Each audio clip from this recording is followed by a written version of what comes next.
তলানিতে নেমেছে ভারতে বাংলাদেশি পর্যটকের সংখ্যা। এর প্রভাব পড়ে দেশটির অর্থনীতিতে। 250-টিরও বেশি ডিজাইন অপশন নিয়ে ওয়ালটন স্মার্ট ফ্রিজ, বোঝে আপনার প্রয়োজন। দেশটির কলকাতা শহরের ব্যবসা অর্ধেকে নেমেছে পর্যটক শূন্য কলকাতার নিউ মার্কেট এলাকা। চলতি বছর প্রতিবেশী দুই দেশের জাতীয় নির্বাচনের সময় ভিসা নীতিতে কিছুটা কড়াকড়ি আরোপ করে ভারত। তখন থেকেই কমতে শুরু করে বাংলাদেশি পর্যটকের সংখ্যা। এছাড়া বাংলাদেশের ছাত্র জনতার আন্দোলনের পর ভিসা কার্যক্রম সীমিত করে ভারত। এতেই তলানিতে নেমে যায় বাংলাদেশি পর্যটকের সংখ্যা।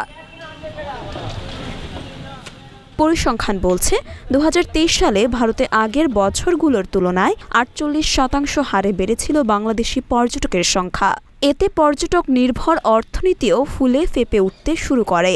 তবে চলতি বছর ভারতের ভিসা কার্যক্রম সীমিত করায় দেশটির বাণিজ্যে রীতিমতো ভাটা পড়েছে।